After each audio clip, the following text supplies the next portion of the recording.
you're a customer looking to purchase new equipment or your first equipment, or you're one of the many GNC dealers helping a customer pick their equipment, there are two questions that we all need to ask. The first question, what am I going to do with the equipment that I purchase? This is very important so you are fitted with the proper pump. Pumps for lawn care, 10 gallon per minute are fine. If you're going to do large trees over 40 foot tall, you need to be in a larger 15 gallon plus pump. This gives you the proper equipment for your needs at the best price. The second question that everyone should ask is, how will I transport my equipment? This is very important due to weight restrictions. A half-ton pickup truck can hold a maximum of a 200 gallon sprayer. A 3/4 ton truck can hold a maximum of a 300 gallon sprayer, and a 1 ton truck can hold the maximum of a 400 gallon sprayer plus. This is very important to make sure you do have the proper vehicle to transport.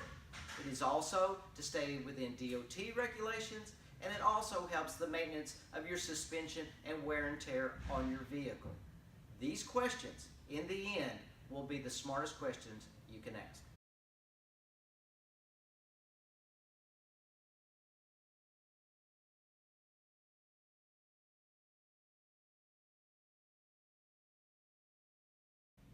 Another important step in purchasing a piece of commercial spray equipment for both dealers and our dealers' customers is what style of tank fits your needs.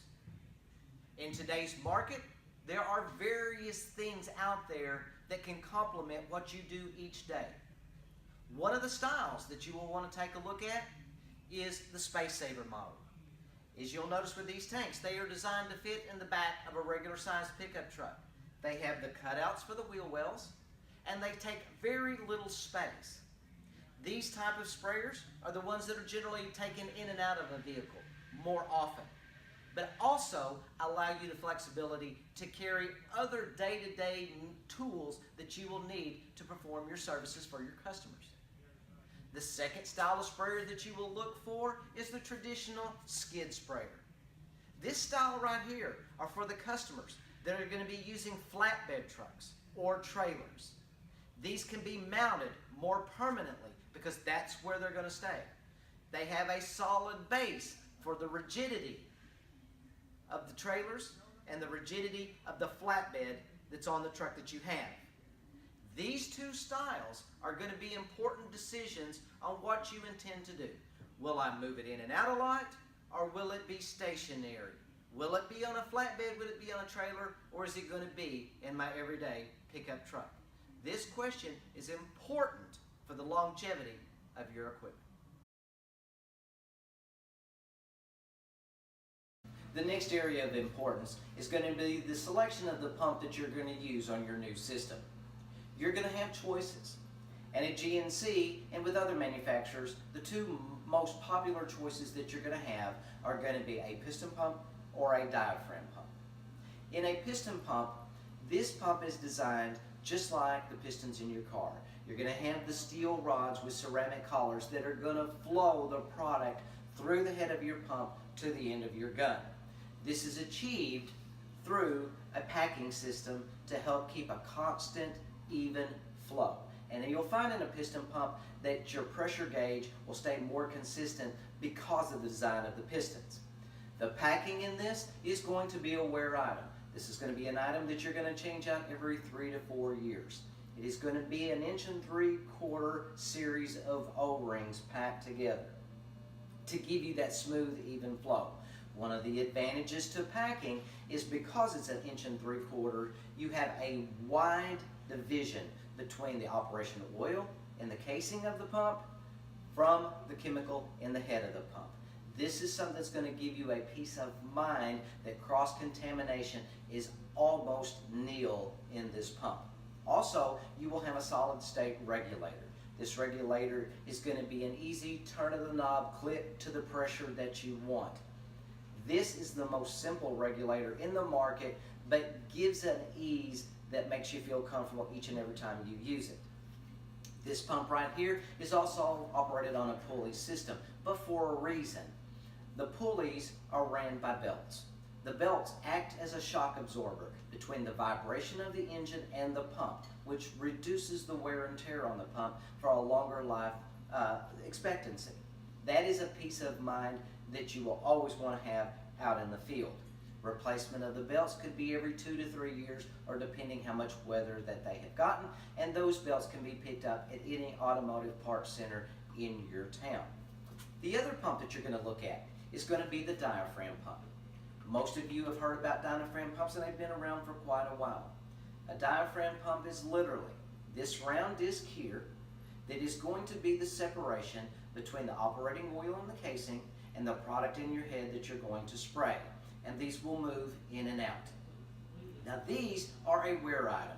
You're going to change these a minimum of once a year, maybe 2 or 3 times a year, depending on how much you use your sprayer.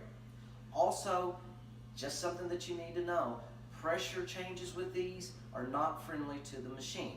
This moving in and out reduces the elasticity, and over time, sudden bursts of pressure can cause these to break. Once these break, or once these are older and wear, again, this is the only division between the operating oil in the system and the product you're spraying. So the chances of cross-contamination are much higher in a diaphragm pump. However, in a diaphragm pump, they also have a solid-state regulator. With the turn of the knob, you can regulate the pressures on your gauge so you can get to where you want to be. The problem with these are that they won't hold pressure as steady as some other pumps. The pressures will vary, so you will have more times adjusting your pressure than you will in other pumps. Overall, these two pumps are the leaders in the market. You couldn't go wrong with either pump once you choose. Our recommendation, the recommendation of in the industry, is pick the pump that you're the most familiar with. Pick the pump that you know is going to work for you and that you can work on. Another important question when building your commercial sprayer is going to be, which engine do I pick? Now for this, the style of the engine or the brand of the engine is not the most important thing. The most important thing is, does the engine match what my pump requires? Most of your commercial pumps will give you a listing of the size of engine to use on that particular pump, whether it's a 3 horse, 4 horse, 5 horse, or larger. Always follow the guidelines of the pump and make sure that that engine matches the requirements of the pump. On most of your 10-gallon per minute pumps or smaller, a manual start engine is going to work more than perfect. You have your recoil system with your manual pull. There's really no need to upgrade to an electric start engine in this case, unless it's just a personal preference. Now when we start talking about 15-gallon per minute pumps and larger, there's where we want to talk about the actual torque and the pull on the recoil system.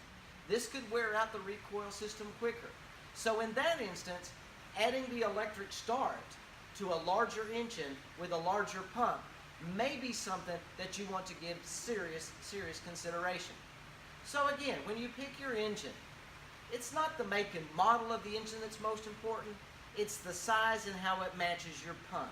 So always keep that in mind when you're picking the engine for your new commercial sprayer.